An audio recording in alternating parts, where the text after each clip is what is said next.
Hello.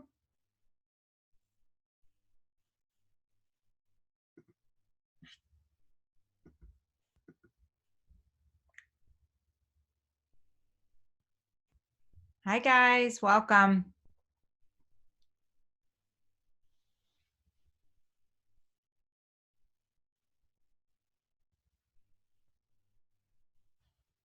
I'm glad you're here.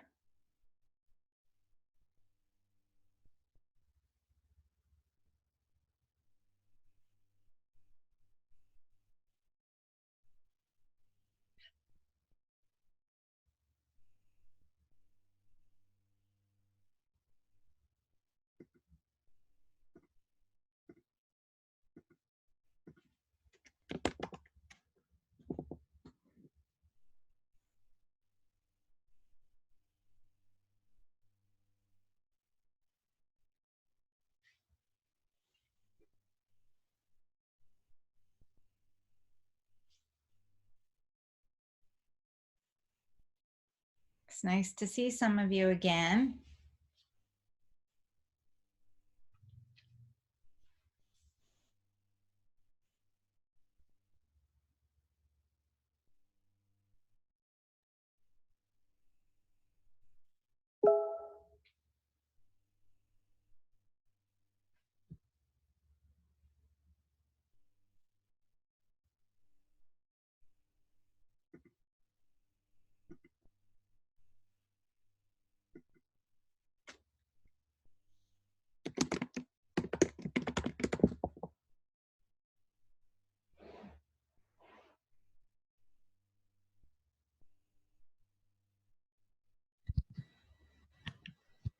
Hello.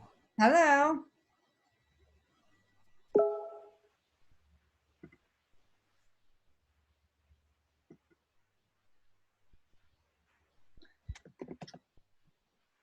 All right.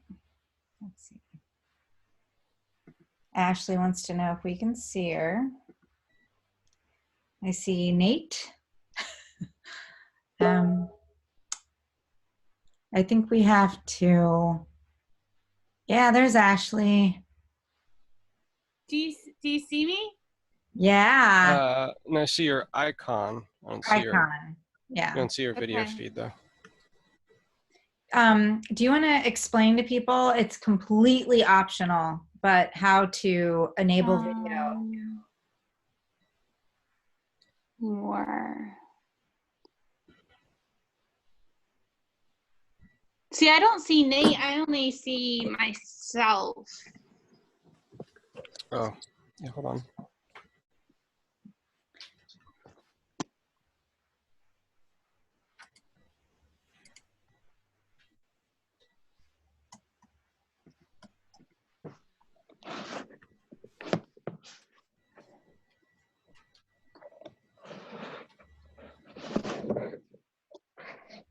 There we go.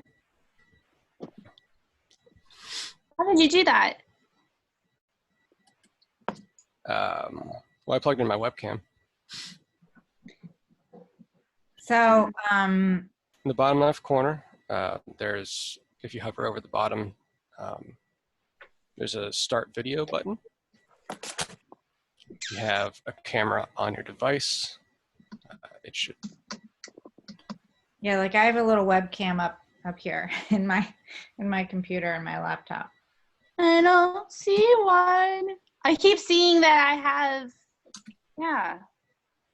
Okay.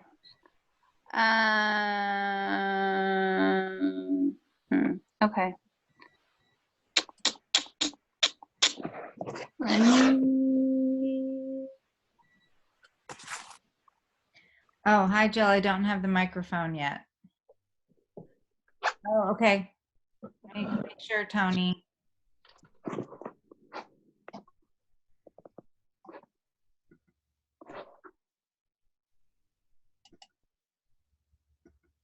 It popped up, Jill, after you. Okay. Yeah. Yeah. Every time Then it popped up. somebody comes in, I try to make sure I say talking permitted. But you can always, mute yourself, or Nathan will go and mute microphones if there's a lot of background noise. And we are recording today because I got some feedback asking us to please record these so that they can share, or look at them later. So I'm going to try that.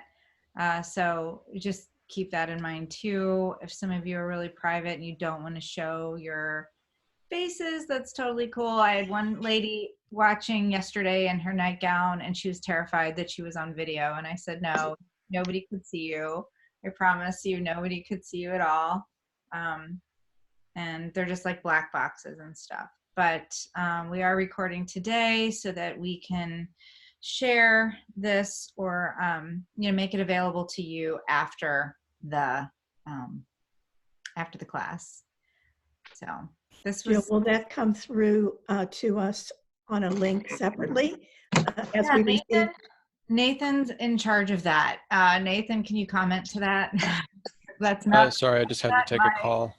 My wheelhouse at all. What was the question? The question, Nathan, is will we receive the link that has the recording from today? Will we receive that in an email separately, just as we have with the handouts? You can, yes. If you request, yes, I can send you a link to the Zoom recording. I will send it to Jill. Thank you. Joe, Yes. I have a question. Yes. I sent you an email at jill@organizing.com, and I got back a feedback that it can't go through.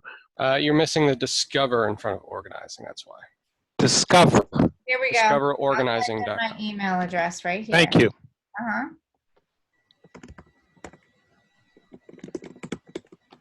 That's how you reach me. Oh, there's a typo. Oh, sorry. I went a little too fast. Let me do it again.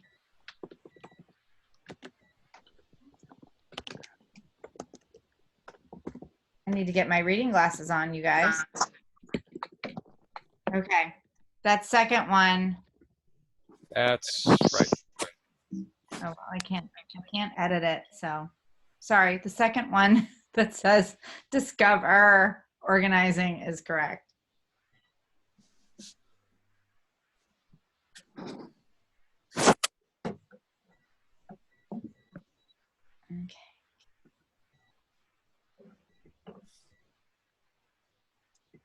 I'm just making sure everyone can enable their mics as they come in. Welcome, everybody. We're going to get started in about 5 minutes or less. Making sure I have everybody's. So for those of you just getting here, I put in that my email address, it's the second one. There's two, just ignore the first one. But if you would like a copy of this presentation emailed to you or anything that I might have mentioned if you came to any of my classes before this, you can email me and get whatever you need. And we have other tip sheets too. If there's something specific, we probably have a tip sheet for it. Like paper organizing and things like that. And tomorrow we're going to be talking about productivity. It isn't just because we're all stuck at home, right? Working from home. It's just general productivity tips, home office basics, but also just how to organize your time, your projects, stuff like that. People usually struggle with time management and project management. So hopefully tomorrow's class will really help everyone feel like they're more in control of their time. Right now, I can even say, like, if it wasn't for me putting on these webinars and doing all this work behind the scenes, and I am teaching some webinars for my association next week. If I didn't have that and I wasn't trying to finish, I'm trying to finish writing a book. I'm almost done. I have a couple more paragraphs to edit and then it goes to publishing.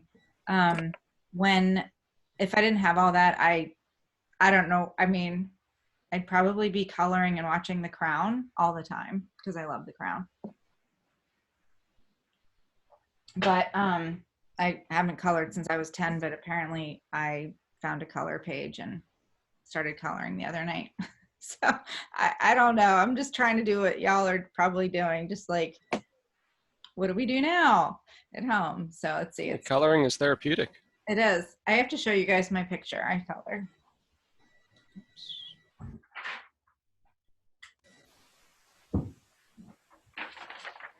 I started. I'm not done yet. I think it goes like this. I'm a surfer, so I needed a picture of a wave. So yeah, it's gorgeous, huh?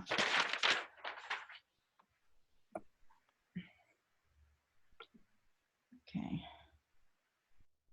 Allow to talk. Okay. Ashley, your mic is enabled now. Okay, so you can hear me. You still just can't see me. I can see a pretty picture of you. I wonder why I don't have video though. I still can't figure that out. I thought like leaving and then changing a few things would change it, but it's not. Hi, Jane.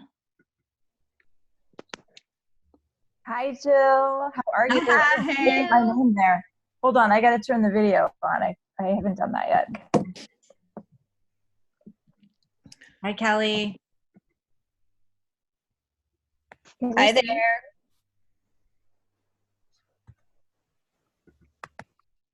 Oop. Nathan, there might be something in settings that you could go in and maybe like in master settings to allow video for everybody, just because I think if everyone's kind of having a trouble with it.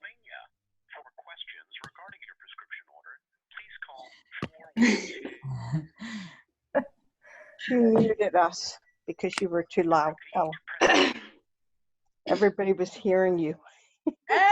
I'm about to say, yeah, did you have to unmute me on your end? I am, what I'm doing every time someone comes in is I'm allowing, there's this thing called allow to talk. Okay, so And then is there that a way- setting for allow video is what I'm wondering. There is not that availability. When I've joined these groups before, it asked me if I wanted to participate video-wise, and I just say yes, but this time it did not. Oh, thank you. Mm. Yeah, there is no option Okay. to allow for video. By the way, Jill, my mom is planning on joining in a few minutes as well. Yay. Yay. Yay. I'm glad. Me too. Okay, well, it's 12:30. Nathan, if you want to try to go into settings and help everybody with that, I'm just going to get started. Some people have older versions of Skype, I'm noticing, so that they're not able to, necessarily use some of the video or whatnot. So that's okay. You can still hear me and you can still see me. So I am going to start out by thanking you all, of course, for coming today. And today, just so you all know, there's looks like about 40 of you here. I think we had about that many yesterday to talk about home inventories. Today we're doing something new. We're recording. I'm not a big fan of that because I'm not exactly confident in all of our technology and my ability to speak live, but and we're gonna go for it. So I do have a slideshow. Of course, I have a slideshow that I will be kind of guiding you through. Ashley is on the call. She is our lead photo organizer. Hi, everyone. Yeah, that's Ashley. That's right there. And she is going to be talking to us. She's going to hone in on some Google Photos and digital photos because that's all she does. Like, I mean, not all, but she's working right now on a digital album for somebody too. But obviously, we can't share that picture. But she's going to talk about how she organizes her digital photos. I'm going to be talking about how I organize my printed photos first. And then I'm going to talk to you about my my digital pictures and what I do. Okay, so let's share screen.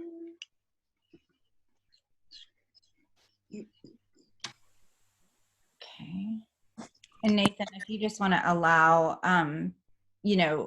people to talk, that would be really great.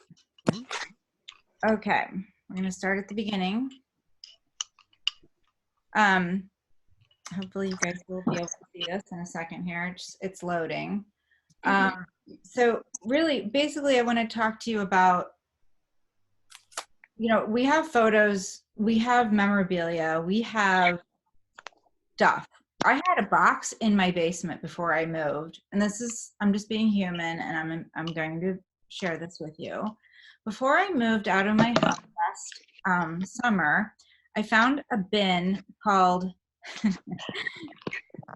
photos to take out of frames, and they were framed photos in a big Rubbermaid tub, and I mean photos of the kids, like when they were 3 and 5 and 7 and 9, and their school photos, the 8x10 photos that I bought at a frame, like from Rite Aid or something, that was just sitting out on the piano, I'm sure. And I had put them down in a bin because I thought someday, quote unquote, I am going to do something amazing with these pictures. But right now, I'm just going to put them in a bin in my basement and put the lid on it, and I'll deal with them someday. And a lot of people that might be in this room right now might be feeling that way, like the someday. And I feel like our someday is here right now. I feel like we are at that place where we can now, I call it pulling back the arrow. We never really get a chance. We're always just shooting and working and doing every day, and now we're kind of forced to take a look at some things, maybe some projects and stuff that we haven't worked on in a while, or we had great intentions. So hopefully we can maybe do some work today together. I am staying after this. I'm staying live afterwards for a couple of hours to work on my photos, and you all are going to make me do that because I have to. Okay, there's somebody in the chat asking a question. Are you able to enable your video now? That was. Oh, okay. Sorry. That's you. Okay. Great. Okay. So I like this quote. Photos aren't generally meant to document the detail of a situation, but to create a succinct image of its emotional impact. We take pictures to remember. And whenever we take notes, we're kind of writing notes to forget. I learned that through a neuro psychiatrist, is that when we take notes, we're writing so that we can forget and empty the space in our brain, so we can make more space. But whenever we're taking pictures, we're trying to remember exactly how we felt at that moment. So I put a picture of downtown Pittsburgh up on my Facebook personal wall and Instagram wall yesterday, because it just struck me as beautiful. The sun was coming down. It was late in the day, and the sun was coming down, and it just struck me as just a moment of gratitude, and it just overwhelmed me and made me very emotional that I was still, kind of allowed outside, keeping my social distance and running, which I was so grateful for, that my body can still do that. I put in 4 miles along the river, and I just stopped. It stopped me in my tracks. And that's what I want to remember. So I took that picture of that moment and then documented it in Instagram, because I want to always remember how that felt. And there's lots of moments that you guys have in your lives that you want to remember. We're going to talk about those food pictures, that people take in selfies in a minute. But I'm guilty too. I've taken pictures of a dessert. Like, why did I do that? But it was just so, we've all done it. It's okay. No judgment at all. It's just that those might be some of the ones we start with deleting, but we'll get into that later. So this is kind of how it feels, I think, when everybody has to figure out, what do I do with all my pictures? It is extremely overwhelming because of where everything is. We don't have, it's not like a silverware drawer where we have a little bit too many forks, right? I mean, we see where the forks go, we see where the knives go, the spoons, and the extra accessories. But when we think about photos, the homes of the photos are everywhere. They're all scattered. So it's one of these things where we need to just say, we need a plan. And I'm going to get into that in a second here. So before you begin, decide, before you begin this whole project, I hope some of you brought paper and pens or however you take notes.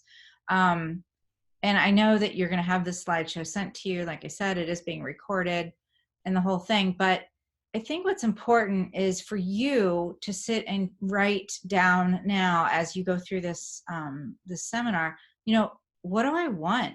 Do I want to just archive everything, or do I want to keep them in organized, neat boxes? I just want everything simple. I want to get rid of my pictures. There's people that just come into my photo classes and say, I'm here so I can get rid of stuff. And I'm like, okay. So we do a sorting process, and we delete the pictures they don't want. And that part of them is that process is they're decluttering their photo collection, just like they declutter a closet or any other space in their home. So a lot of people come to us at Discover Organizing for that number 4 there, scanning them and digitizing them. I would say that's the primary activity that we do, because we can just take a big batch of pictures, scan them in, digitize them, and put them in organized photos in the cloud or in an external hard drive for them. And now they have at least a place to start. So they have their buckets. If you just want to organize and store them, this is a really important thing to decide now. It's hard to change streams and paths when you don't have this figured out. So by year I like to do everything by year. That's what I like to do. But I am totally fine with people that go, I just want to organize it by my uncle, my aunt. I want to organize it by my parents. I want to organize it by my kids, and totally fine. And then within that person, you can do chronological if you'd like. And then by theme. Some people are like, I just want to do vacations. I just want to do holidays. I just want to do birthdays, just every milestone. Totally fine. You can make books about sports. You can make books about, funny things that this person always does in your family. It's really, the sky's the limit, because these are your lives. These are your pictures. So what do you have? Printed, digital, probably both. If you are under the age of 25, I'm thinking you probably don't have a ton of printed photos, maybe even under the age of 30. The digital camera was really invented before 2006, but it was mainstreamed in 2006. So if you have a lot of printed pictures, they're probably before that. And some of you may have went kicking and dragging and kicking through the digital age. So you might not have bought your digital camera until like 2008, 2009, when you got on the bandwagon. So your printed pictures may be a little bit more. So this is how it feels, for sure. Like you're laying there just looking at the one, but you're surrounded by a million. And if you could like dump everything out of your phone and dump everything out of your computer and in your boxes and bags, this is about 1 million photos, I think. I think there's probably more than that in this picture, and I'm sure it's digitally enhanced. But we worked with a woman for a number of years who had, I'm going to say, 500,000 photos that we organized just in the time we were with her, which was a lot. And so we helped her declutter those pictures. We helped her organize those pictures, put them in chronological order, and then we were able to make themed gifts and albums out of that. But it's a lot. It's a lot of work. Your printed photos, where are they now? They're in photo albums, boxes, bags. I find when we're senior move managers, and we find bags of photos, like from like CVS, and like baggies just stuffed under drawers, or under beds, in drawers. We just find them everywhere, because people do stash photos away for safekeeping, and they do like to put them out from time to time. I have an aunt that always puts these loose printed photos in a bowl when she has people over, and it's usually, she makes sure that there's pictures of them in there, and then they kind of, it's a discussion and conversation piece in the middle of the table after dinner when we're having our dessert. People love to just pick through the pictures, and the kids are allowed to touch them. There's fingerprints all over them. It's fine. She has them backed up somewhere else, but she loves putting pictures out to talk about, that people can kind of shuffle around. And that's kind of a neat thing. So she's got her pictures organized, but that's just a neat little way of having them be a part of your family at dinner time. They're in envelopes. I find envelopes, the original envelopes from Photo Hut, and York, and all the, the photo processing companies. I find them in envelopes in people's houses all the time. It's very common. I say if they're in the envelopes, I always leave them in there because at least they're organized until we work with them and we can properly label them. But people always say, should I just take them out of these envelopes? And I'm like, no, it's good. Leave them in there because you wrote down that they were from your cousin's wedding in 1978. Leave that there. So that's good. That helps us date the photos. And I have also been hired to go into storage units and dig out photos from bins, like framed pictures like the ones I had, but also just tons of bins that were just put there for safekeeping years ago. And they're like, oh my gosh, Jill, I have so many pictures and reels and slides. I just stored them there because I didn't know what to do with them. So some albums look like these. These are called magnetic albums. I'm sure a lot of people have these books or at least know what these books are. It was funny how they called it magnetic when it was actually just adhesive, but that's what they're called. And the yellowing that you see there is very common, and it really does hurt your photos. So we want to try to, that would be where I would personally start. If you're going to be removing pictures out of albums, I would get them out of those types of albums as soon as you can. The thing about the magnetic albums, and you see some of these sitting on my client's shelf, she took the time to label them. But when you have books like that and they're stacked like that, it sort of makes this little chemical sandwich too, because you're compressing the weight of all the other albums on top of the other albums, and it's going to make it really hard to get the pictures out. So, whatever you can do to store them, first of all, upright like books, not like stacked like that. And then, I don't know if you guys can see the damp rid, that blue jug thing. There's one on the middle shelf, one on the bottom shelf. Yeah, if you're putting damp rid cans in there, that means that you're in a moist environment, and that's really bad for photos. We find pictures like this. At least they're in plastic bins. Now we had it organized. This is a first sort of going through people's pictures, but at least these were in room temperature, which was a win to have these pictures in plastic bins. I'm not real thrilled about the clear bins because clear lets light in, but at least the moisture was out, and that was really critical because you want to try to keep your photos in archival boxes. So let's talk about those things. I'm going to take you to a website now called archivalmethods.com. It is our primary source of archival boxes. We also use legacy boxes from time to time as well. They're a little bit more expensive. They're very sturdy, but they are extremely good to their word about keeping things archival and acid-free. The other things you need if you're organizing printed photos is Post-it notes, index cards, all that stuff is vital. Whenever I teach a class, whenever I work in somebody's house, those things are in my bag. I have 100 index cards. I have 5 packs of yellow Post-it notes for when I start doing my decades and things like that. And when you do your first sort, you definitely need some type of something to put down on that dining room table to start putting your piles together. And then I like to keep a notebook. Those of you that have been to my classes or know me personally know that I keep a notebook with me at all times, but I like to keep project notebooks. So this would be your photo organizing notebook. And so anything maybe that you're learning today could go in there, as well as how you want to organize and index your pictures.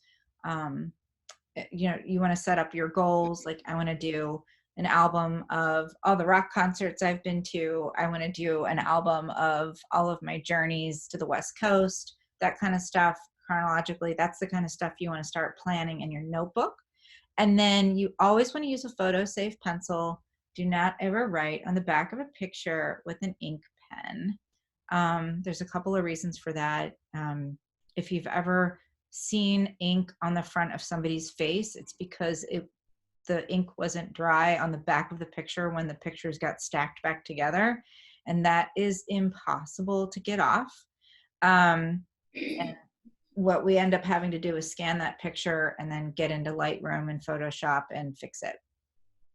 Also, if you use a pen, especially a ballpoint pen, the ink is going to basically reverse emboss the back of the picture. So now it's coming through. If you write hard, it comes through on the other side of the picture where you actually look at the picture. So just try to use a photo safe pencil. They're super cheap, and you can get them at Michael's and Amazon and all that stuff. So let's go to, I know. I keep laughing, sorry. Yeah, Ashley hasn't seen the slideshow before, so she's getting to see it first. So I'm going to share again. I want to just make sure I'm in the right thing here. Okay, archival boxes, there we go. Thanks for your patience, everybody. Here we go, share. Okay, this is your photo. We love this place, don't we, Ashley? We do. I spend a lot of time on this site. Yeah, so there's, as you can see, there's slide boxes where if you have old slides, you can take them out of the carousels and stick them in there. I love these flat storage boxes. I'll just kind of put my mouse on it and it kind of jumps a little bit. These flat storage boxes are great for newspapers and magazines and all sorts of stuff that is memorabilia that you want to store. Maybe not necessarily scan. You don't have to scan everything, you guys. It's just if you want to store it, like a lot of people that are from Pittsburgh love using these for the old when we won the Super Bowls, years and years ago, and then more recently they have sports memorabilia in here. So that's one way you can use these boxes. But I really like just having these photo safe boxes available to put pictures in, but also you have these large record storage boxes for bigger items. And if you have rolled posters, things of that nature, these things are really, really quite good at keeping your pictures and memorabilia in. So we are big fans of these. So let me get back to the slideshow. So the most important thing that you're going to be doing, and this one is a little rough, you're going to gather everything. Like, you have to go find everything. I had a client, she said, what do I need to do to get ready for you? And I was like, just have everything ready for me to look at, because we don't want to have our time be spent running around the house looking, in basement shelves and things like that. I mean, certainly we're able to go get them for you, but if you have them ready for us, it really helps us see what's going on. And some people say, oh boy, that'll take me 2 days to go get everything. But if you have stuff that's too heavy to carry or just stuff that's bulky, just try to corral them as much as you can into one place and put Post-it notes on them on the outside of bins and bags and boxes, just to get an idea of what you have, so that you can understand the magnitude of what you have. If you have VHS tapes, there's a place called Rewind Memories. We're about to get the technology to do it, but right now, if you're calling from Pittsburgh, there's other places that do this all over the United States. Jane, you're in New York. I mean, there's lots of people from all over the country calling in right now. There's always somebody that converts videos, VHS over to digital in your area. And we like using Rewind Memories here in Pittsburgh, but we shortly will have, as soon as our office reopens, we're going to have the technology to convert video as well. So once you convert those and you see that they checked out, it's okay to recycle those videos. And if you want information on where to recycle those plastic VHS tapes, you just, when you email us, let me know and I'll send you that information. So you're going to gather your photos. Like I said, you want to always have your safe storage boxes handy. And if you go, you know what, archival methods are a little expensive, then go to Michael's and grab for, I think they're $2.99. Just grab the regular photo boxes and have them sitting out, and get your Post-it notes, find your printed photos, and like I said, get them all in one place for sorting, just like I would have you do if we were working in your dining room table with your paper. We always go to a place away from your office to work on your paper and then bring it back into your office in an organized way, and I would have you do the same thing with your pictures. So on index cards or Post-it notes, you're going to be writing your general categories. Like I said, I like to work with years, and then after, if you want to get into trips and people and holidays, you can do that.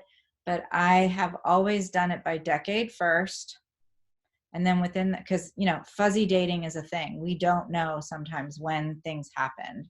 So getting into decades first, and you can do this digitally too. Doesn't have to be just for printed.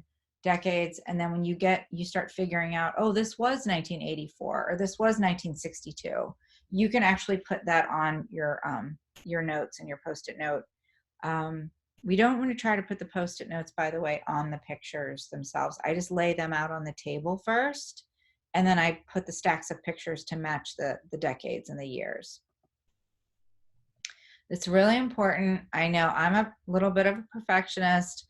I always think I have to find the year now. Like I have to do it now. I have to do it now. And then I start, you know, going down a rabbit hole. And just for the sake of getting it done, just like when I organize a basement, garage, attic, bedroom, we just put things in like with like categories the best we can. And then we go to the next phase and the next pass. All right, this is a big one. I don't want to throw away pictures. We hear this a lot. The thing that I think people struggle with is they feel that they're throwing away a person. And on an emotional level, I totally understand that. It's just that you may have 40 pictures of Uncle Bob and 30 of them might have his eyes closed or his back to you, or your sister when she was little and it's blurry. You know, that's not really, like if someone was trying to identify her in a lineup, they wouldn't be able to because it's blurry and it's dark. And so those are the things I'm talking about. If it's a good picture and it makes you feel good, much like when we organize a closet and there's an old ratty sweater and you go, I don't feel good when I wear this. This isn't good for me. It's a no-brainer. We're going to donate it. But sometimes people just feel very differently about these photos, even though it does nothing for them. They feel guilty because, you know, it's they feel like they're throwing away a part of like the Smithsonian, right? And I get that because you're afraid of throwing away your history. But there are pictures that really have no use to you or anyone else that you would be, you know, if you're a genealogist for your family, I know I'm the curator of all of our pictures. There's always somebody in everybody's family that they just send pictures to and say, here, send this to her. She's good at that. Send this to him. He loves doing that.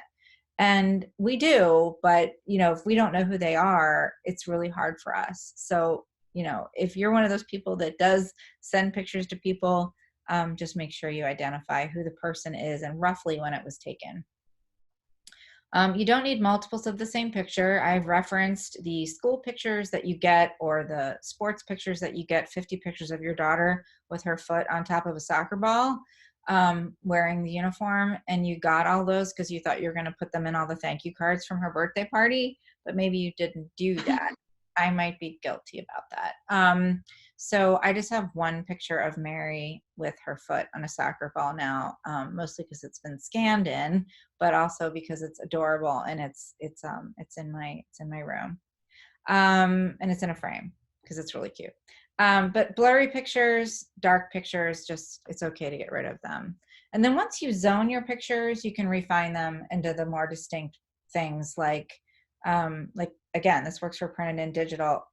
You can get into so it's the decade of 2000 to 2009.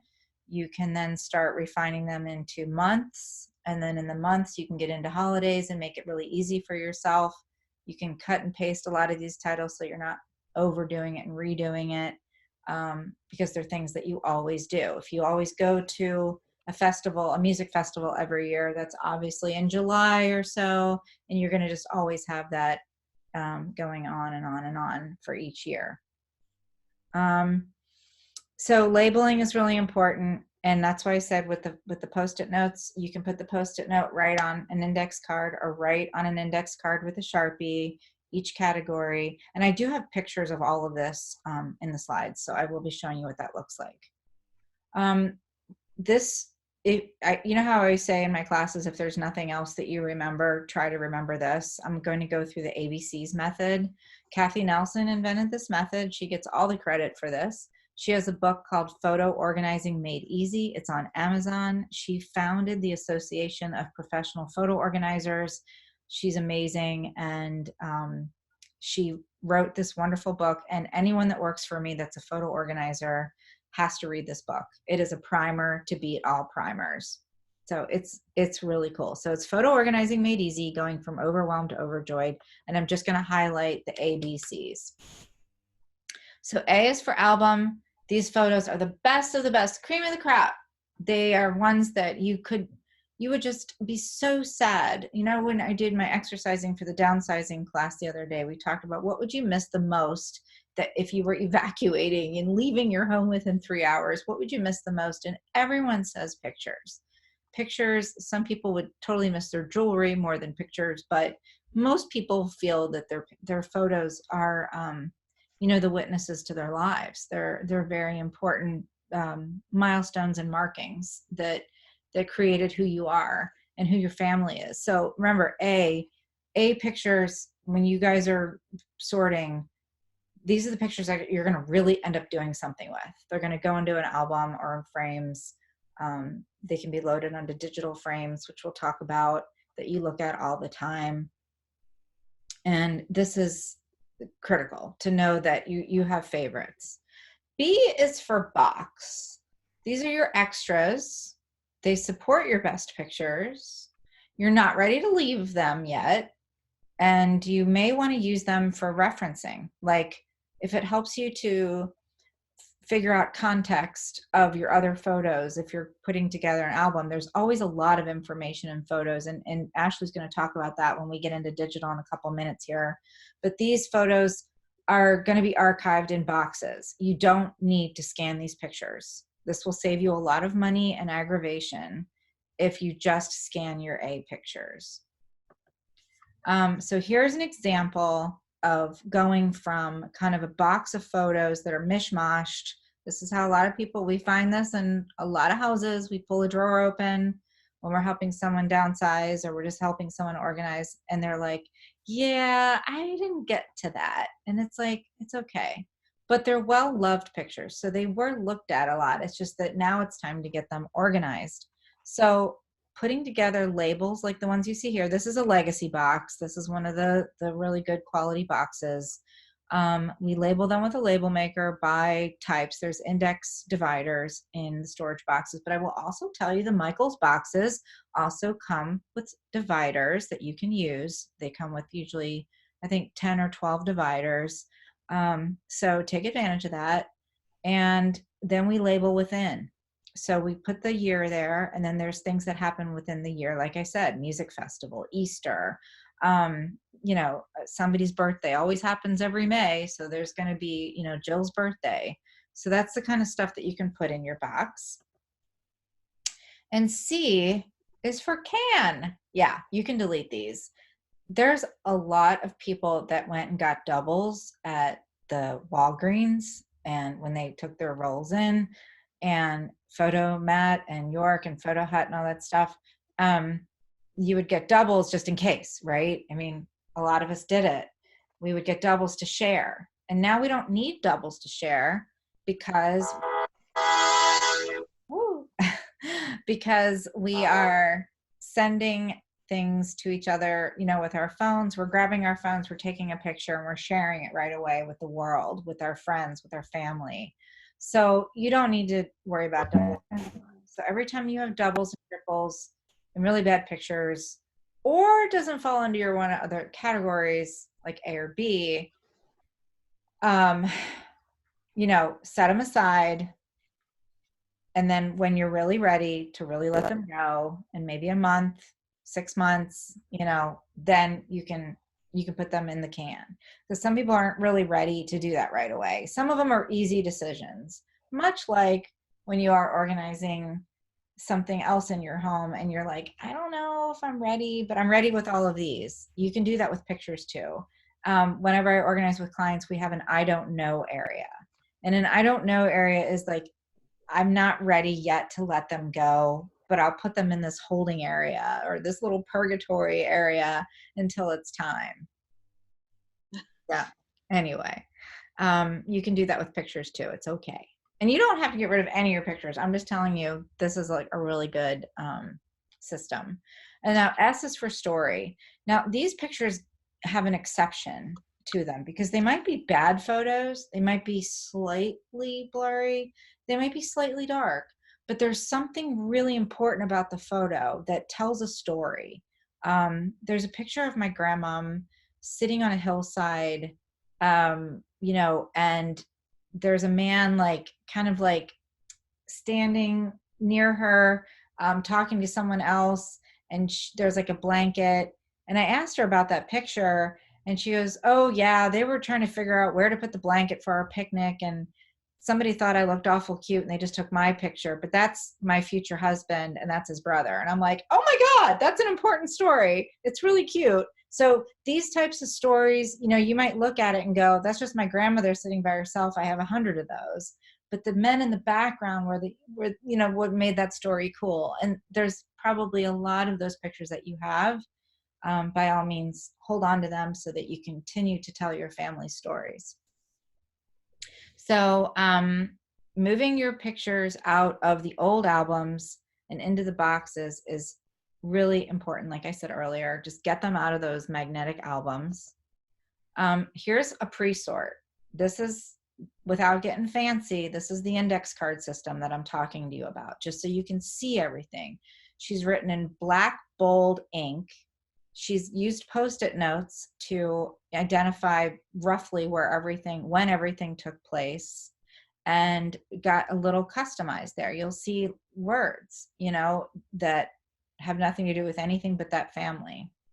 Names, words, Mexico, University of Michigan. So all that stuff has to do with this particular family. So having an index card pre-sort system is critical. So all of this stuff was laid out on a table and sorted and then picked up and put into those boxes.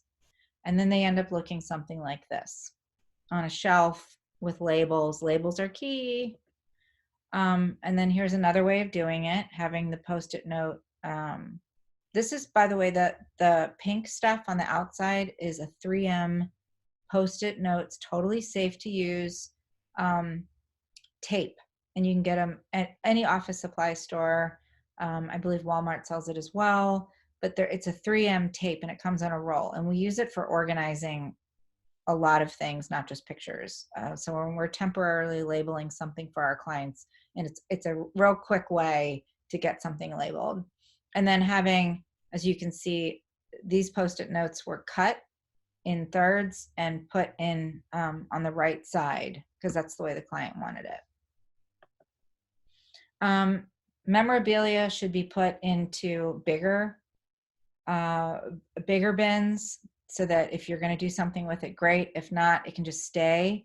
But then having it get a name later is fine, as long as you're organizing it by type and then getting getting those travels put together so that when it's time to make something out of that or refer back to that trip, you have all that stuff. Because people, as you can see, people buy books when they go on vacation. They buy books from the museums that they visit.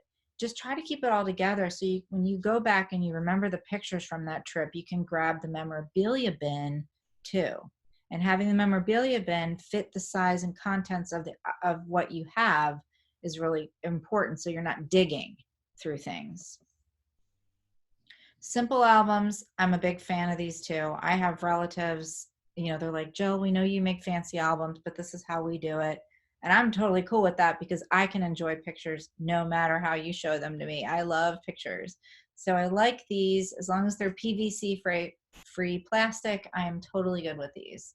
But just make sure you write a quick note. I will always encourage everyone in this room, in my Zoom room, please make a quick note about the photo. Tell me the story, because what if I open that album and I want to learn about what happened there, or what happened, who was there, what was happening, and when was it? Give me a brief description, even if it's a funny comment. I love to see that stuff. Make sure you use photo-safe materials, and make sure you keep that photo upright, that album upright and in room temperature. That's critical. So digital pictures. Ashley, you're going to be up pretty soon. All right. Just gear up, girl. You're coming next. So where are they now? Digital pictures. I put a picture of this little SanDisk camera card because a lot of my clients will have these and they're terrified of losing them. They're about the size of a quarter, and they bought little cute things to put them in, but they're like, yeah, all of my pictures are sitting in a zippered thing, or they're sitting in a baggie, or they're sitting in an envelope sealed because I'm afraid they're going to slip out. And there's hundreds of photos of memories there. And I encourage you all to get them off of there. And some of you may say to me, well, Jill, my computer can't even read these anymore. I don't know what I'm going to do, and I don't want to hook up my camera. So there is something you can do. You can hook up your camera, put it in a USB port. And some of you may say to me, Jill, I don't have USB ports in the side of my computer anymore. Like me and my new Mac that I'm not happy with doesn't have this. So you want to get, I'll show this to you. It's a memory card reader. So cheap. Wouldn't you say, Ashley, they're under 20 bucks? Nathan, aren't they? Something like that. They're really inexpensive, but you see there's 4 different ports. We have one in the office. We absolutely love it. So if somebody brings us a big baggie full of SD cards, we can pop them in and read them very quickly. And the USB port can go right into your computer. So you definitely want to remove the memory card from the camera and insert it into a card reader, or like I said, send the photos over a direct connection or wirelessly. But just get them out of your camera. Get them out of those cards and onto your computer as best you can. Otherwise, they're going to be sitting in those baggies and envelopes for a long time. On a PC, you're going to see something like this as soon as you insert anything into your computer. It's going to ask you to import at the top. Do not do that yet. I want you to open the folder to view the files first, because just like when you bring home your groceries, you don't just grab your grocery bags and just throw them in your cabinets with the cold stuff. You sort. You get, okay, cold goes in the refrigerator and the freezer. These canned goods go in the cabinet. You don't just dump all your groceries into your kitchen sink and leave and say, okay, I put my groceries away. Same thing with pictures. You want to open your folder to see what you have, to review, sort, and delete, all before you put them away. All before you put your groceries away. You want to download your pictures, or before you download them, you want to review, sort, and delete. Review, sort, delete. That's the 3 steps that you'll be doing with pictures. And you're only putting the pictures on your hard drive or in your cloud account for the ones you really want to keep. So the next step is to create all of your pictures. I like to do something called organized, like photo inbox. I have a photo inbox, and if you can see below, it's sorted and unsorted. So whenever I open my laptop, I don't have 50 gazillion things and images sitting on my desktop. I have photo inbox where I'm going to dump everything, okay, that I've decided to keep after I've deleted everything, once I've imported everything. And then I have sorted and unsorted. And once you open sorted, that's what's going to have your months, years, people, vacations, whatever, however you're organizing it. And then unsorted just means I haven't gotten into it yet. And that's okay, because once I do, then it'll go into the sorted folder. And this is the simplest way for you to organize those pictures that you've imported. Storing photos in the cloud. Ashley, you're going to take the next slide after this one. But Okay. creating files on your storage website, just like on any computer, just make sure you are standardizing how you're doing it for yourselves. So it's really easy to have a photo and know exactly where it goes. Much like that drawer with the spoons and the forks and the knives and the accessories, your photos need a home too. They need to know exactly where to go. So using cloud storage, Ashley, go ahead and talk a little bit about this, and then I'm going to move you to the next slide. Okay. So let's see, it says as easy way to upload your photos into cyberspace. Affordable, only pay for the storage you need. But we use a lot of different backup systems that are online, and some of them are free, some of them have unlimited space, some of them you can use that you can pay for. There's a lot of different ways out there that you can, like it says, keep that peace of mind that your photos and your memories, once you've done all of the sorting and all of this, you've got all the people identified, you have all the information that you've needed to collect, that information isn't lost. So if you want to go to the next slide, we can. So some of my favorite ways are Google Photos. I personally use that for my own photos, and I actually am going through that process right now. So if a lot of you are kind of stuck at home and trying to do and figure out, well, what am I doing with all of my digital photos? You aren't alone. Even us digital artists, Okay. we as well are working on our photos, so we're sharing your pain. That it is a very long and kind of tedious process that it takes a lot of time and thought and energy, and some of that energy is happy, some of that energy is sad, and I think that's why it is important to really try to get everything sorted in a way that makes you feel good at the end. Like everybody really wants to be able to share those memories at the end. Another way that people like to share is on Facebook. And I think a lot of people don't realize that once you upload a photo to Facebook, that Facebook actually owns those photos. It's something that they can share themselves out there in the world. So kind of keep that in mind, that sometimes I think that a lot of us just share photos on Facebook and kind of say, oh, here's this picture that I was at Johnny's 4th birthday party or whatever, but it's kind of out there for other people. Oh, it says, okay, I have video now. Oh, good. And then I think the thing you need to know about Dropbox and pay for storage things, if you don't pay, if it's a monthly thing like Dropbox that comes out of your credit card, I know what's happened to me. My credit cards have been compromised, or my bank card, and I try to remember to update all of my accounts with my new credit card.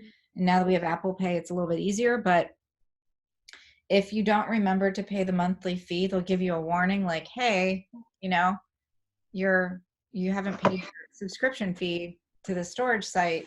Well, if you don't, then there's a chance you could lose all those pictures. So just make sure you're backing Dropbox up onto an external hard drive and vice versa. And I think it is always important to have 2 backups.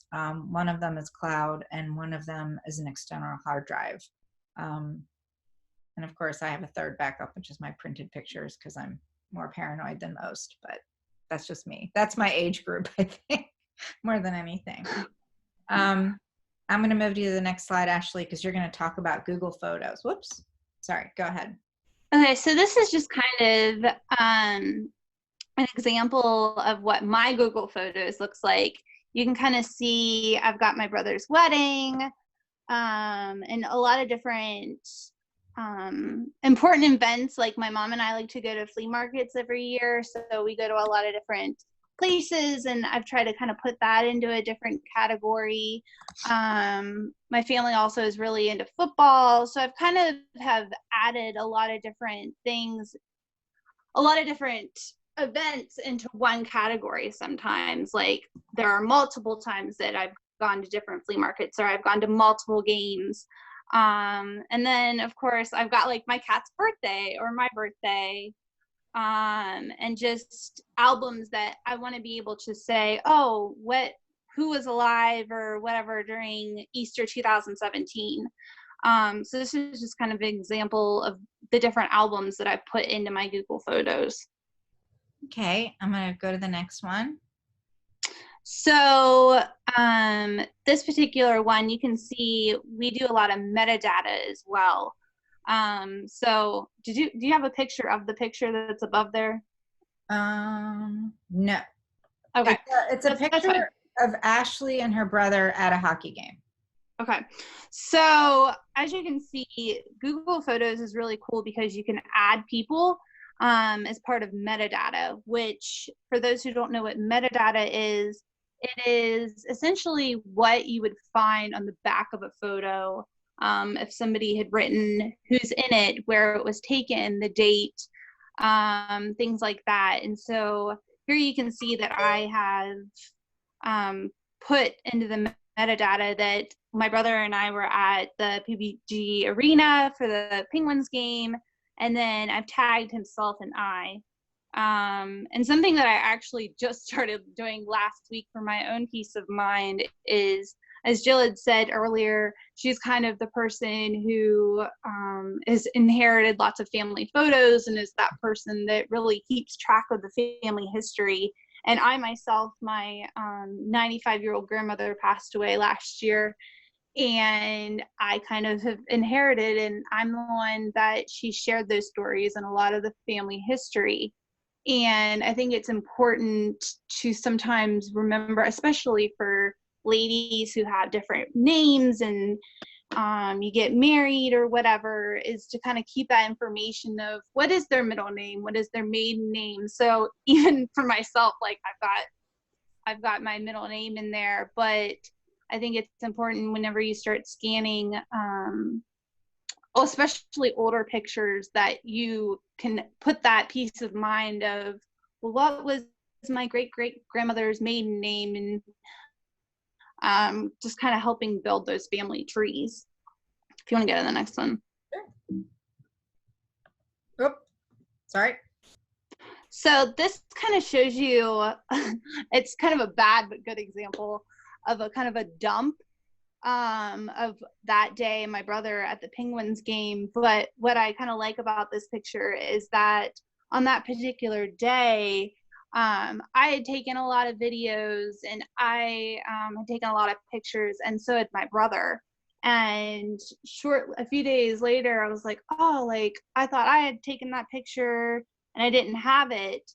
And I was like, hey, Dave, can you send me all of your pictures that you took from that day? And so what's really awesome about Google Photos is that you're able to share photos. So he was able to share a bunch of photos and videos from that day, and then I was able to put them into one album. So everything from that day was in one spot, not trying to figure out, oh, where's this photo and where's that photo. He kind of had shared everything. One of the things that you told me you loved about Google Photos is that they had facial recognition. So yes. Make sure you play around with that feature for Google Photos, because it really does save time when you're trying to figure out who's who. And when we're organizing photos for our clients, once it recognizes one person, it'll go ahead and tag that person. So when you're looking for photos of that person, it's so easy. So I'm a big fan, but I'm also going to tell you about Forever. We actually also use Forever in our company, forever.com. You own your pictures. You get your own link. It's private. It's encrypted. No one else can get into that. Like Google can't get in. Facebook can't get in. It's extremely private. It's guaranteed permanent storage, and it's a one-time fee. Or you can do affordable monthly payments. But once you own it, even if you're doing monthly payments. So I really like that aspect of it. I like the fact that it's in my private family link. Here's an example of my albums that I keep, and I really enjoy being able to put things into albums. And if you see along the top blue bar, my massive library is to the left, which I'm going to be working on today. Albums, tags, print projects, friends and family, and profile. Friends and family basically means anyone that I have decided to share albums with. I can do that. So that we can. Hi, Ashley. I see. Hey, can you see me now? We don't have to look at your canned photo anymore. You But can yeah, see me? so, Yep. so there's a way to Okay. do that. I just can't see me. See you now. We can see you now. Okay. One of the things I wanted to take you to is to show you my Forever account. All right, so I'm going to go live and I'm going to show you my tags. Some of you know my dad just passed away not quite 2 weeks ago, and we had to make a little slideshow, and we had to make we made a printed photo board for his memorial. And so I was able to quickly pull photos up because my photos that said dad are easy to find. And it was really good. And then Nathan was able to like get into my account and write something special on this picture for the slideshow. It was so easy, wasn't it, Nathan? Mm-hmm. You were able to I could just send you all of these things and share these. You see how there's a share button up here that I'm kind of putting my mouse on. I can order prints. I can download. I can edit right here, right within this. But yeah, so whenever somebody does pass away or they're sick and they're going to pass away and people are like, we better start putting pictures together, for their legacy, when you have something like this or Google Photos that has been tagging things, you can do that. And I left this one for us to do. I can edit info and I'll say,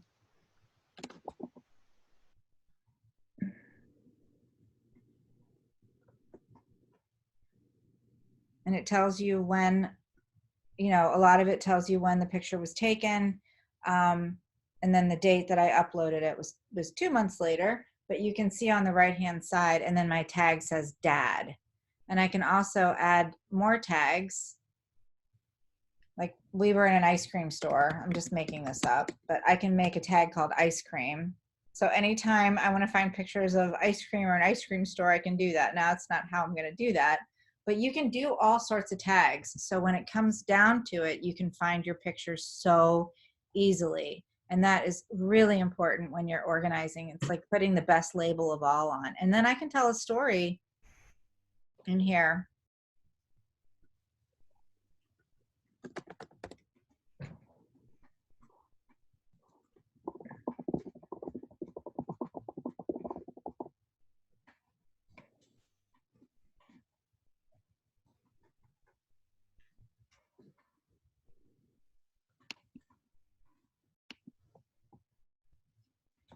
There's my story. I stopped, here we go. Stopped at a local ice cream shop and this mural was on the wall. Dad made a beeline for it and I had to take a picture. So I'm updating that. And now there's a little bit more info. So if I am looking for stories about my dad, that's easy to find. And then I can make a slideshow right out of this if I want. Okay. So that's just a really cool thing to do. Let's see. There's a chat here. Little question. Oh, Shutterfly. Totally fine. No problem with Shutterfly. Good segue there, Cindy. Ornaments, calendars, mugs, blankets, pillows, you name it. You can probably take a photo and stick it on anything, Shutterfly is amazing for photo gifts. They're amazing for photo albums. I certainly have my share of Shutterfly books. Our clients will have us do Shutterfly. I think, Ashley, right now you're working on a Shutterfly book. I am. A lot of Shutterfly books, actually. Okay. And they're very easy to upload photos, to choose themes. I'd say it's a very user-friendly site when you're making gifts. I'm just not going to say that's the best place to store your photos. You can certainly keep the albums stored in your account so that if you want to make a reprint of something, again, it can get real scattered when you start putting your pictures on Shutterfly, your phone, the cloud, and everywhere else. So let's see. Oh, bye, Jane. Thanks for saying bye. We'll see you. Okay. All right, let's go to the next slide. Maybe, oh, I have to present. So like I said, Shutterfly and Snapfish and I see. Okay. Sorry. Ashley's discovering the magic of Zoom right now. I am. All right. And then photo gifts are really cool and they're really simple. You're just basically uploading a photo. You get to see a preview of what it looks like. I once put one of my dad's dogs on a mug and I wrote the word Smokey on it, and it took me 5 minutes. And he used that mug up until he passed away. He loved that mug. My mom did not, she's not really big into tchotchkes or anything, but she has horses. And I put a picture of her horses on her mug, on a mug, and I sent it to her. And I have sent her so many gifts throughout the years, like hand-picked craftsman gifts and sweaters and beautiful things and slippers and all this sorts of stuff. But she loves that horse mug and she keeps it in her tack room at her barn. So, you know, personalized gifts mean a lot. Framing, there's all sorts of things. You can go on Pinterest. You can go on Houzz, HOUZZ.com, and you'll see all these great ideas on how you can frame and display your pictures. And I have them going up the stairwell of my home. Nathan hung them up for me because I am not great at wallscaping, but he is. So, you know, certainly let us know if you need somebody that can come over and do that with all your framed pictures, because Nate's your guy. And then, like I said, some people will go into their digital photos organized by decade. I just want to point this out. For those of you that aren't sure, it's okay. And you can go ahead and put your pictures in decades. And then within that, you pick the decade and put them in by year. And that's all in forever. And that's, of course, the Shutterfly kind of look where you can upload pictures and make beautiful books. And this is the last slide. We're doing pretty good here. Printed photos, make sure you set up a small area. When you get your photos printed, just make sure you have a zone that's the printed photo zone. You have a digital photo strategy, setting up your files in your computer. Maybe we're going to do that today. I know I have some files I have to set up and albums to set up. Forever calls them albums, not files. And then setting up the months and any special names that you want for your files now will save you a ton of time when you're trying to put your photos in your various buckets and albums. And then here's the thing, this is the most important thing.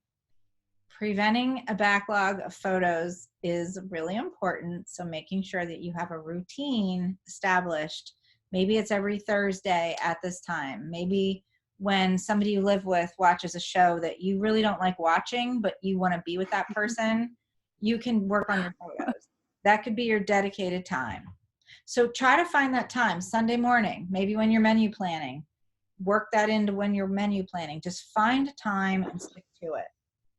I'm going to stop sharing my screen, go to me. Does anybody have any questions? I do, Jill. I was wondering what you have to say about slides. I have a number of slides, and how do you incorporate them into archiving? Oh, that's a great question. We do work with slides quite a bit. We actually, Ashley right there, the one who you can see, she's waving. We have a slide scanner.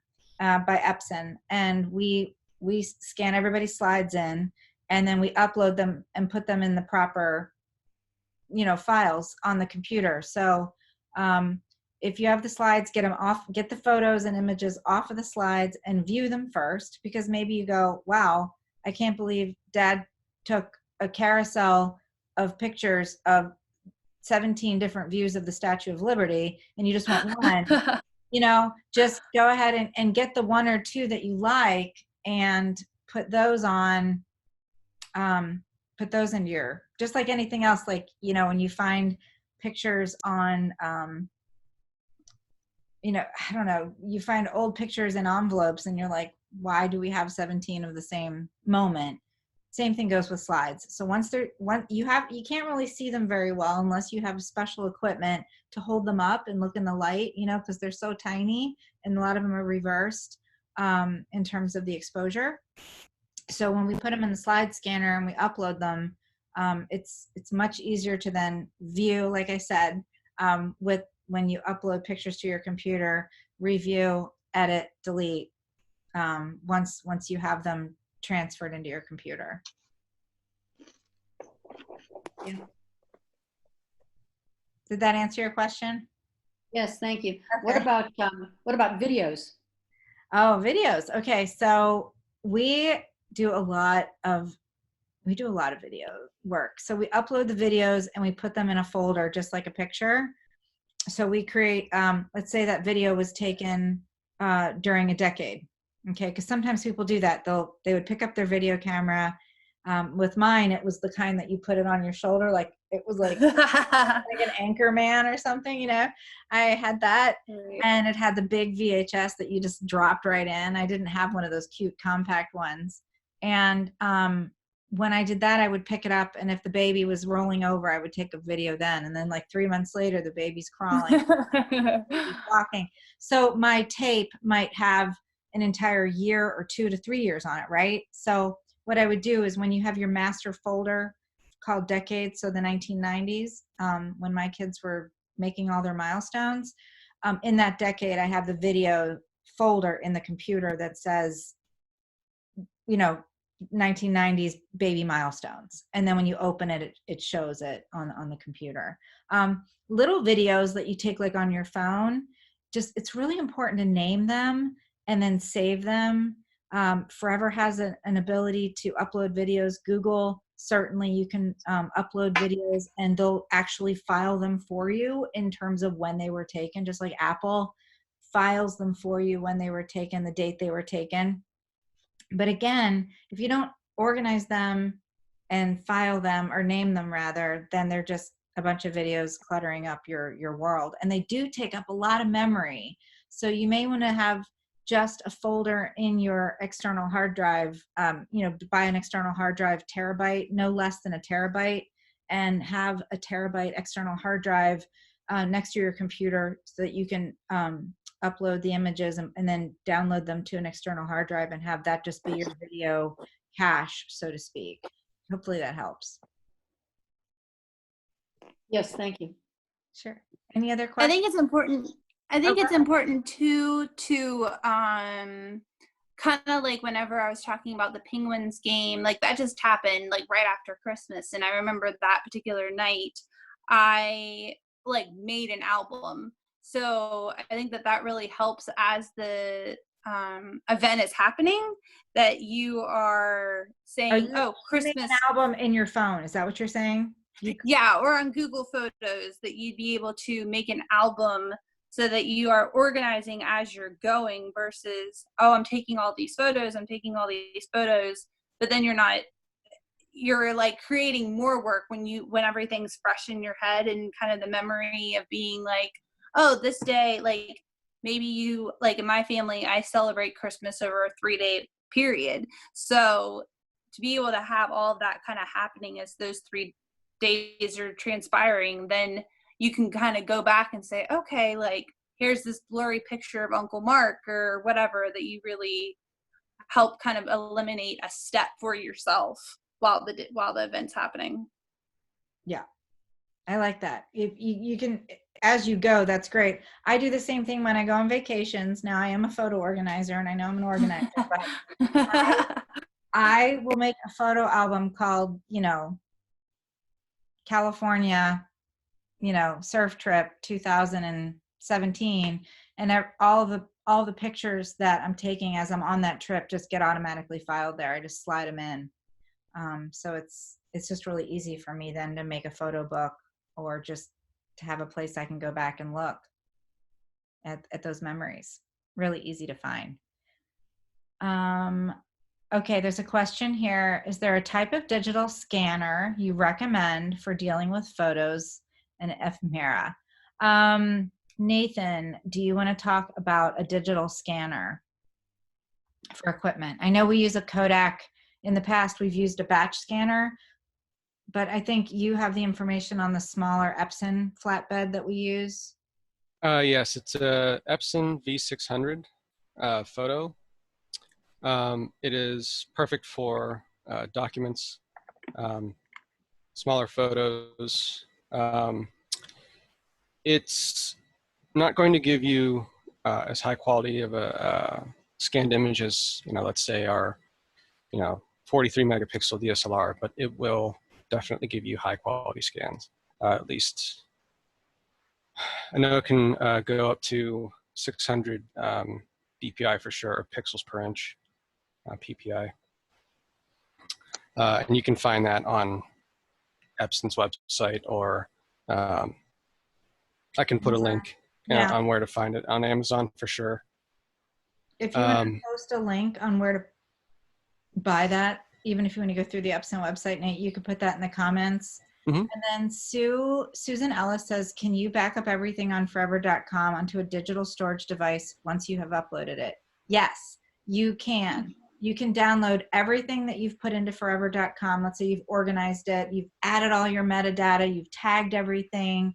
Once you've done that, yes, you can download everything onto an external hard drive or your computer, however you want to do that. And it's really simple. They've made it a lot better now. And the metadata now comes with the picture when you download it. There was a time that it wasn't, but now it's transferring the metadata with the picture. And I will say, if you are going to sign up for Forever, we work with a wonderful ambassador, and I'll put her name in here. So when it asks you, it's going to ask you for an ambassador, because they will help you through the training. Rosemary Willis is the person that I just put in the comments. Hi. I'm on the call, and I actually just put a comment in for you that if anybody has any questions, to let me know. Okay, I put that in there. Rosemary, why don't you put your email address in the comments? Just type it in there. So in terms of the other equipment that we use, just so you know, we were using a batch scanner before. And some of the equipment just was giving us so much headaches because we were doing thousands of photos a day. So what we decided to do was work up something called, Nathan briefly mentioned it, is a DSLR camera scanning rig that we set up, where we take pictures of photos that are laid out flat on it's like a flat table with glass, and we take pictures of those we take a picture of the pictures, and then it's a high quality lens, and then we splice them out, edit them out from there, and it goes a lot faster, and the images are a little bit better. But we're kind of a pro shop, so that's something we're going to do. But you can certainly find out about that in a book called, and I'm not swearing, called The Damn Book, and you can get that on Amazon, and that explains in a lot more detail how to organize digital photos. It's written by industry pros, and they're amazing. So I would definitely check that book out. Anybody have any other questions?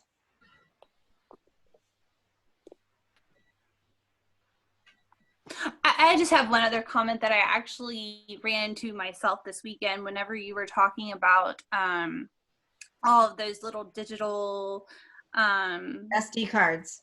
Right. That I had, like I said, I've been organizing my own digital photos, And somehow I think that sometimes we sync our phones, or we're syncing this and we're syncing that, or we're deleting that. And sometimes there is a glitch, or there is a, just kind of by the nature of the beast of the digital age.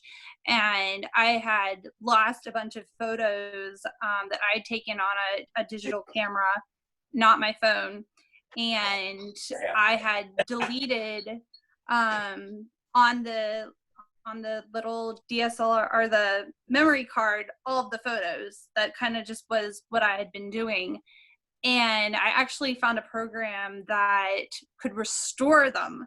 And so I was like the happiest person, because I didn't know that even something existed like that. So even if you delete things off of those cards, it is still sometimes possible to be able to go back in time, so to speak, and find those photos that you think are lost forever. So I was like so excited that I found all these photos. So hope is not lost. That's true. It's true. And there's also something called the Awesome Duplicate Finder. I'll put this in.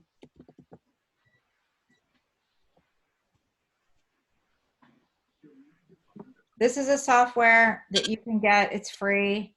And you basically can put it on your computer and it'll find all your duplicates, and then it asks you if you want to delete them. And it's amazing. So we love it. We use it all the time because people give us years and years and collections and scores of pictures, and it finds the duplicates. Does anybody have any other questions? Hi, Jill. Hi. Hey, I didn't see the link to the person who is a good for the forever.com site. I don't see it in the chat. Rosemary Willis. It's right there. It says, I'm trying to figure out where it is in the chat. At 1:41 p.m. it was loaded in. R. Willis at Helping Hand Organizing. Okay, I don't see it at my end. Okay, so. No, I'm not seeing it either. Okay. All I see is the damn book. Okay. Yeah, scroll up. It is there. If you scroll, there's it's a long chat list. I'll repost it. Yeah, just keep reposting it. That's good. Thank you. Thank you, Nathan. You're welcome. Sure. So where do we find that? It's in the chat window to the right of your. See. Okay, chat window. I'm in there. Okay. Oh, there you go. Rosemary posted another link for forever.com ambassador. The nice thing about having an ambassador is that that person is your right-hand person to help you learn how to use Forever. And they're at your disposal. And they're no charge to talk to them about the Forever thing. So it's kind of just having this built-in IT support person. So I know I can go to Rosemary with any of my techie questions, or like, how do I do this? How do I download that? Or I just bought a video subscription just because I have a ton of videos I need to get off my phone. I want them preserved and forever. And Forever does guarantee things. And I don't get anything by talking about Forever, by the way. I'm not an ambassador. I don't get any referral money. I just like the program. I have a quick question. Sure. You mentioned Awesome Duplicate Finder. When I just Googled it, it came up Easy Duplicate Finder. Is that the same thing, or? Nathan? I thought it was called Awesome. Yeah, I'll actually. Yeah, why don't let Nathan will post the link. I would appreciate that. Thank you. And someone with the initials KK, who I think I might know this person, but they just asked if they can rewatch this. And yes, we are recording it. So if you just send us an email, Jill at Discover. Okay. Oh, Discover. Organizing.com. I just typed in my email. I will send you the link to have you watch this again. But I am going to stay on. I'm probably not going to, have my video on, but my voice will be on. I'm staying on we're gonna probably stop recording in a couple of seconds here. And I'm gonna work on my pictures. If anyone used to be an athlete in school, I did not. I don't know why I'm raising my hand. I was a violinist, but if you were an athlete in school, you had something called open gym where you could go practice your moves, right? Go practice everything, and the coach would say, okay, open gyms tonight from 6 to 8 for all you basketball people, which of course I was not out either. I'm 5 feet tall. So, I got water for the basketball players and and they leaned on me while they walked in the hallway because I'm 5 feet tall. But they liked having open gyms. Their time to go practice. So I'm going to stay on. I've dedicated the rest till 3:30 today. I'm just staying on and working on my pictures. And that way, if you guys have questions for me, I'm here. If you guys want to work on your pictures, I'm not going anywhere. But I thought it would be a nice opportunity for us to virtually work together. We do offer virtual organizing services as well. We're having a major sale on virtual organizing services right now, I'm sure you can imagine. But Ashley up there and Nate and a couple of I was others. gonna say, I'm just about to add my email address. Yeah, if you want to do that. And then on our website, we have gift cards if you're interested in buying gift cards for our services. Of course, I have to give us a shameless plug because we're sponsoring this little shindig, but discoverorganizing.com. If you go onto our website, you can get get some gift cards for when this thing is over and we're allowed to come back and work with you again in your homes. But we do have virtual organizing services where we just share your screen on your computer. It's a special password that we never see again. It's a unique link, and we can work with you with your photos digitally and help you get them into folders and do whatever you need us to do. So that's a nice option for those of you that would like some hands-on help, even though it's virtual. Thank you so much, Jill. All right, thank you. This was great. Yeah. Oh, it's Linda. Yes, hi. Hi, I have one question. When you're taking photos out of magnetic albums, yes, what's the best place to move them to first? Or how does... Yeah, okay, good question.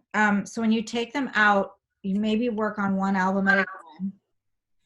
So you're gonna work on one magnetic album at a time. Take them out page by page order, the order in which you had them. Okay. There's sometimes if people have written notes on them, and if they're paper notes, take the paper out and put it with the photo. If not, get your Post-it note and write whatever was accompanying that picture and stick it on the back of that printed picture. So now you have your whole chronological album sorted the way you had laid it out initially. Then you're going to get that photo box and stick them in the box with the title of the photo album that you had. So maybe it was, Susan's Wedding, 1992 was the album. And that's going to be on that index card that we showed you earlier. So an index card with the title Susan's Wedding, 1992.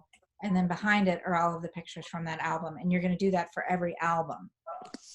Does that make sense? Sure does. Thank you. And one thing I will say about removing pictures. I was just going to say that. Yeah, this is really important. Get some waxed dental floss. Wind up that waxed dental floss around your fingers and then wiggle that dental floss behind that picture. And that will take off if you have a stuck picture. That really helps. Just make sure it's waxed dental floss. Regular dental floss will get stuck in the adhesive. Oh, thank you. That's a great idea. Yeah, or sometimes too, I think that dental floss won't get it. So I know that sometimes you actually, if you're not keeping the album, because usually they're pretty old, that if you want to actually get the photo out, the cutting around so that you can actually have the photo as well. Right, because you're going to scan the photo. You can scan the photo and make another reprint of it and have, if you don't, and just, you'll have the reprint and you put the reprint in the box. Thank you. Mm-hmm.